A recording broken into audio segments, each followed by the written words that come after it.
আচ্ছা, একটু আগে আমি একটা রিল দেখতেছিলাম যে আজকে তো বঙ্গবন্ধু শেখ মুজিবুর রহমানের জন্মদিন। তো ওনারা নিয়ে আমার আসলে অত খান নাই, কারণ উনি যুদ্ধে মোটামুটি বেশ ভালো অবদান রাখছে। কিন্তু আমি যতটুকু শুনছি পরে বাপ চাচাদের কাছে যে 1974 সালে ওনারা তেঁতুলের বিচি দিয়ে আটা বানায় খাইতো আর কি, আটা দিয়ে রুটি বানাইতো আর কি।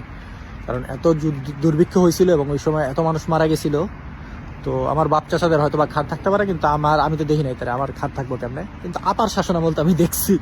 ঠিক আছে, তো যাই হোক, এটা মেইন টপিকস না। মেইন টপিকস হইতেছে গিয়া যে তো আমি যখন স্ক্রল করতেছিলাম হঠাৎ করে আমার মাথায় বাড়ি দিছে, কিরে ফিনল্যান্ডের জাতির পিতা কেটা? আমি 10 বছর ধরে থাকি ফিনল্যান্ডের জাতির পিতা কেটা এটা জানি না। পরে আমি আমার বোর্ডে গেলাম, কিরে তোর কাছে জাতির পিতা কেটা? বলছে আমার কাছে তো কোনো জাতির পিতা আছে বলে আমার মনে হয় না।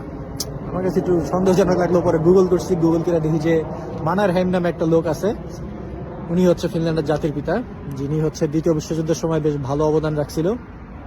প্লাস হচ্ছে আপনার একটা সিভিল ওয়ার হয়েছিল ফিনল্যান্ডে, ক্যাপিটালিজম আর সোশ্যালিস্টের মধ্যে, তো সেইখানে সে ভালো গুরুত্বপূর্ণ অবদান রাখছিল। তো পরে কইলাম, ওরে কিরে তুই জানোসই না তোকে দেশের জাতির পিতা কেটা?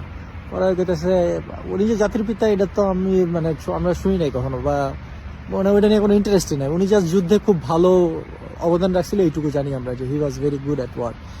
মানে হচ্ছে জাতির পিতা কনসেপ্টটাই এখানে ওই রকম ভাবে প্রচলিত নাই। কারণ কি? কারণ হচ্ছে আমাদের দেশে যে চেতনার ব্যবসাটা চলে, এই ব্যবসাটা এখানে হয় না।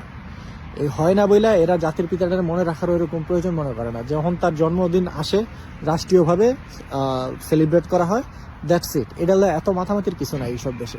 কারণ এটা 1965 সালে হয়েছে, দ্বিতীয় বিশ্বযুদ্ধ সময়কার ঘটনা। সেই ঘটনার টাইনা আমরা যদি এখনো 2026 সালে চলি, তো দেশ আগাবে কেমনে?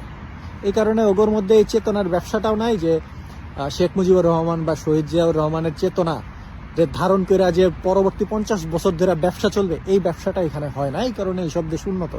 আমাদের দেশটা এখনো সেই ব্যবসার উপর চলতেছে, চেতনার ব্যবসা। একদল মুজিবের চেতনা আর একজন শহীদ জিয়ার চেতনা, এই চেতনা করতে করতে দেশ আর আগায় না। এই দুই পরিবারের মধ্যে দেশ আটকায় আছে। এখানে যদি কন যে পরিবারতন্ত্র হবে, পরিবার তো ওরা তো মানে হ্যামরেই চিনে না, তার পরিবারের সালাপুলারে চিনবো কেমনে?